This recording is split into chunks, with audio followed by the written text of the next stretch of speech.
Hey, homeschool mom. This is specifically for the homeschool mom who's challenged by perfectionism and doubt.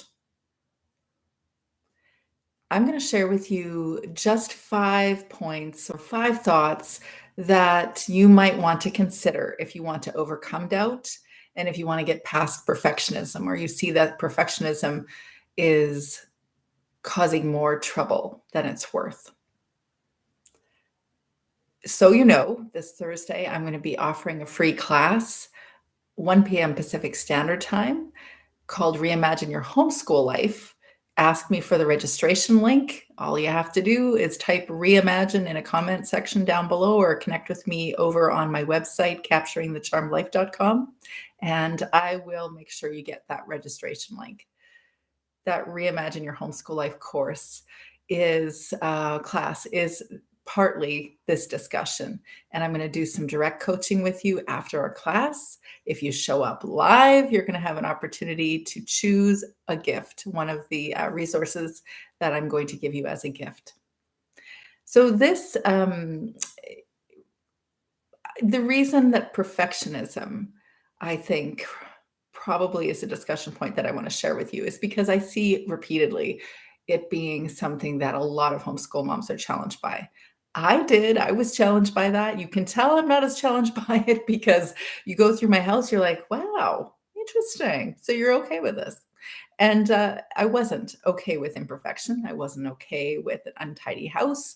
I really would do pretty weird things when somebody was coming over to the house, or if I was leaving my home to go on a trip somewhere. The house was spotless, and my family still thinks of me that way, but they know that it's not the case anymore, and that I would rather not even do chores if I didn't have to, because I'm 25 years into this homeschool thing, and it's true. Chores are always with you. Housework is always with you. It will never always be perfect because you're living in it. So I have evidence that I have overcome a lot of perfectionism in my world. You can hear it when I'm speaking, that I'm choosing to just speak instead of asking myself, am I saying all the right things? Or you can see it sometimes when I write because I'm not always flawless in putting things out there. I'd rather serve you and support you in your homeschool journey than spend a ton of time doing other things, although Grammarly is good too.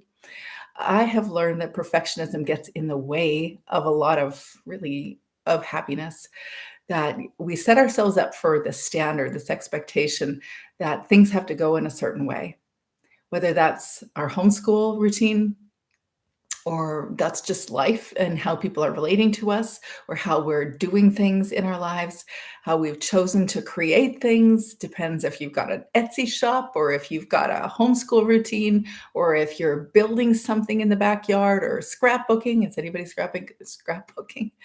But it doesn't matter what you do. If you have this unrealistic standard of what you're supposed to accomplish, it gets in your way of enjoying what you're doing. It also is an unpleasant energy that other people around you don't appreciate. Your kids, you'll see it if you're trying to make sure that you do a certain worksheet every single day, or you're making sure that you're checking off all the boxes of whatever curriculum boxed thing you have, and you're telling yourself it has to be done. Or did we really homeschool good enough? And when you do that, when you insist on that energy, and by the way, I have, when you do that kind of or embrace that kind of concept or that kind of energy in your homeschool, your kids don't appreciate it. And some of them will be compliant and go along with what you're doing because that's just naturally how they are. But some of them will definitely not and will push back in a variety of ways. And it will be unpleasant. And you will wonder why they're not motivated, or why they're irritable, or why they're shifty or distracted, or so many possibilities. But you'll notice that there might be a shift or an unpleasant energy in your relationship with them because of your expectations. I think you know what I'm speaking to here, because I see this a lot with a lot of homeschool moms. The challenge to try to live this homeschool life perfectly, trying to embrace imperfection rather than trying to strive for our perceived sense of perfection. I also notice that we as homeschool moms, especially in the early years, but we may experience this thing all the way throughout our homeschool journeys, is doubt, feeling uncertain for various reasons. Sometimes it's because other people are feeling those uncertainties. We question ourselves because, especially in the earlier years, because other people are questioning and we are doing something that's off the beaten path. So it is something that we have to ask ourselves, why are we doing this? Can we do whatever we're doing, homeschooling, even though we have a community around us that says, you really shouldn't do that. I don't know that this is going to work for you. You have to learn how to bolster yourself so you're confident. But why? I mean, you don't have to actually. You can stay in that same space of feeling uncertain and unhappy about how people aren't supporting you. Or you can bolster yourself and say, you know what, I don't want to feel always uncertain how people are perceiving me or wondering if I'm doing the right thing. I just want to live my life and enjoy it. That's why you don't want to live with doubt. You want to be confident. Just think for a second how it feels when everyone around you is questioning you and even you are questioning you. Oh, you're probably answering them. Yeah, here's why homeschooling works, or here's why socialization in a homeschool is a really effective process. And yet you can come away from those conversations and go to bed, and in the middle of the night, or maybe early the next morning, you're asking yourself, I know I said it. I definitely want to believe everything that I said, but do I really believe that this is the best choice for my kids? I don't think you have to stay in that space of uncertainty. You can do certain things that can both address uncertainty and also our natural penchant for perfectionism. I don't think you can make it all go away if you're challenged by those things, but I do think that you can shift things so that they can feel better here. So, today I'm going to share with you 5 thoughts to help you embrace imperfection and also turn that doubt to confidence. So, the first thing that I say is to embrace it, to embrace the learning through imperfection. So, you're actually using imperfection as your tool to learn. Kind of like, when you're first learning how to drive a car, if you can remember back to those days, if you had a concerned parent beside you that said, whoa, whoa, whoa, we don't drive on the left side of the road. Did you notice that? Stay on the right side. And you're like, oh, right. Okay. So it turns out I'm scaring the driver in front of me. I'm clearly scaring my parent when I start to edge over the center line. So maybe I should stay inside the lane. Probably that was one that you figured out the first day. If not, you already knew it. But you're learning in that moment. It's not an option to be on that side. Mom is alarmed if I go on that side, so I will stay beside or between these two lines. You learned from that imperfect moment. Oftentimes, if we're struggling with perfectionism, we often tell ourselves that we can't have these moments of imperfection, that it's a flaw, and people will notice that there's a flaw, or more importantly, we will notice that we have a flaw. We don't like to feel like we know we're people with flaws, but it's those flaws or those imperfections, that's everyone's lot in life. Everyone has something where they're still learning, where they still have to grow into. Everyone. I think that's why we're here, is to grow and to learn. I look outside my window. I live on a mountain, got a lot of trees. And when I first moved here, I thought, well, if we just clear all the trees, we cut down all the trees, then we'll have this perfect view of the river and of the mountain. And then I realized that and we did cut a few trees, but then I learned that these tiny little trees that were growing up, like just little tiny little trees, were within 3 or 4 years, big trees, and they kept growing.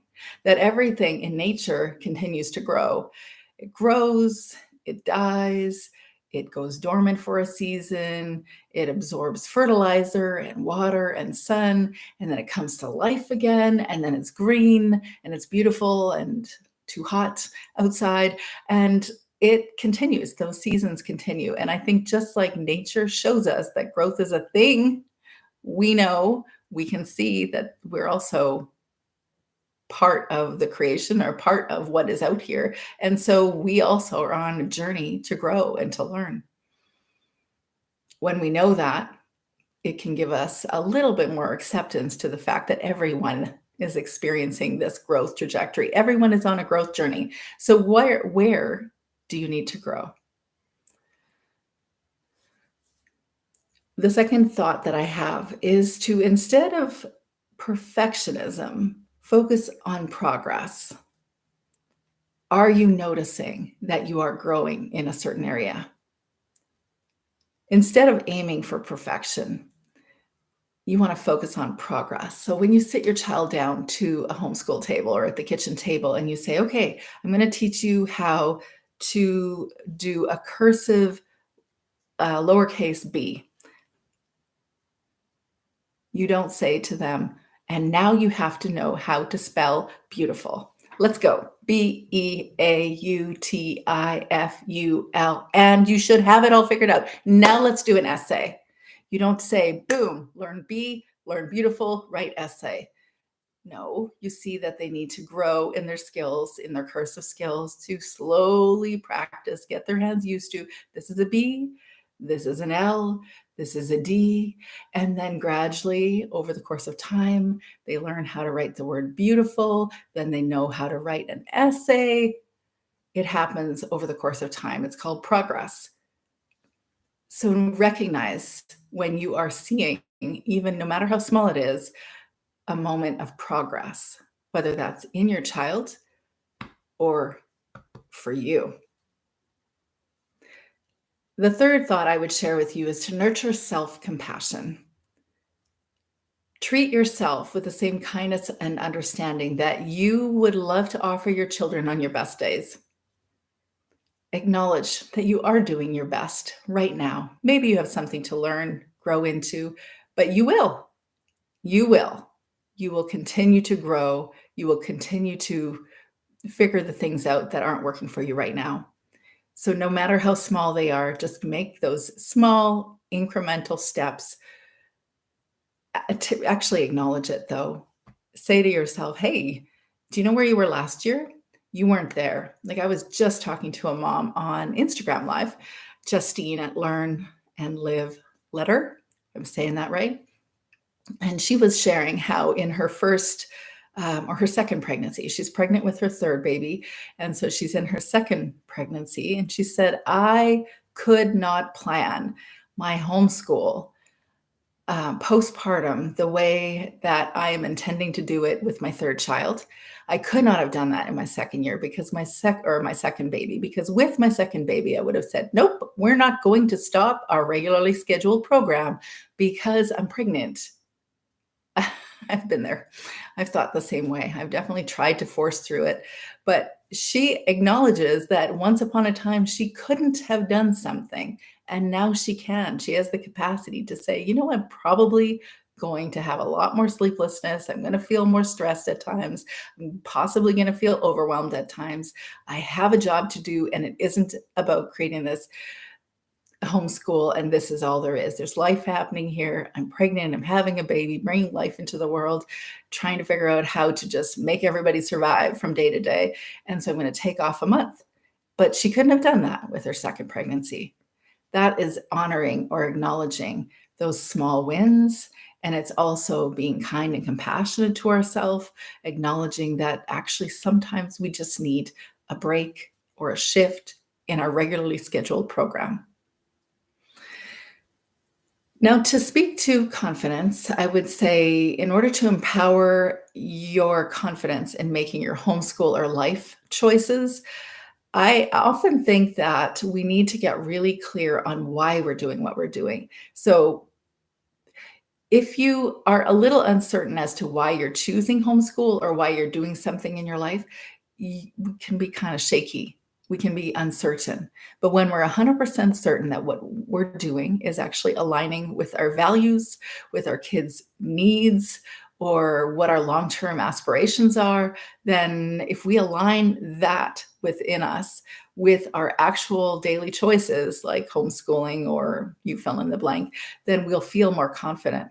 We focus on the thing that we're doing rather than focusing on the things that other people think we should value. The last thought that I'd share with you is to celebrate your uniqueness. Same thing as your kids. I think part of why we're homeschooling is so that we can enable our kids to become who they were meant to be, to do their life on purpose, to really come into who they are, to nourish or facilitate all the things that, like, whether it's their aptitudes or their natural skills or their interest, to like give them just a little bit of that momentum before they even get to that adult world. We want to celebrate their uniqueness. We want to encourage their uniqueness. And I think that we should be doing that ourselves as homeschool moms. And recognize that, it's so easy to go to social media or to see these beautiful YouTube live or YouTube videos. And I'm always delighted to see them and to watch them because they remind me of such beautiful memories and moments in our family lives. But those families are experiencing their family life uniquely. It's different than yours. Your story, your backstory, the one that you had before you were a family, or before you were a mom, your life experiences, all of the things that have happened even before you were a mom made you to be the unique person that you are today. And you comparing where you're at in your journey to another homeschool mom's journey, it's like comparing apples and oranges, as they say. Yes, you're both fruit. Yes, you're both mothers. Yes, you're both homeschool mothers, but you are not the same fruit. You aren't. There's no way to compare it. It's the same thing with me. I'm here on this space, and a few other people that I know are doing this homeschool mentoring and life coaching, and they're doing it beautifully, and they're doing it their way, and they're sharing their stories and their experiences, their backstories, the things they've come to understand about the world, and they're sharing the things that matter to them that they believe will benefit other people, but they're doing it their way. We're all doing everything that we're doing uniquely for very many reasons. And I think we need to actually spend a lot of time with ourselves, honoring, acknowledging all of the good stuff that's going on in here and all the things that we've learned, and self-validate and just say, you know what? I appreciate having positive feedback from other people, of course. But also, am I supporting me? Am I validating me? Am I saying that, you know what, you're on this unique journey? This is your journey. Embrace it. I think if you are adopting some of these thoughts and incorporating some of these thoughts, integrating them into your homeschool or your life, you are going to feel more at ease with that imperfection, that human natural tendency to be imperfect, and also to be more confident because you're going to be addressing your doubt. And I really think in the end, when we do that, we're really more confident that we're mothering more beautifully. We're mothering from an authentic space. We're doing this homeschool thing on purpose. I'd love to hear your thoughts. If you want to throw them down below, I'd love to hear, what's your journey? Who are you? Who are you homeschooling? What's been your story? If imperfection or a challenge with doubt have been your challenges, then join me on the Facebook class, or you can find the link in the Facebook group, but the Reimagine Your Homeschool class on Thursday at 1 p.m. Pacific Standard Time. Or if you'd just like me to give you the link, type Reimagine in the comments below, and I'll meet you on Thursday.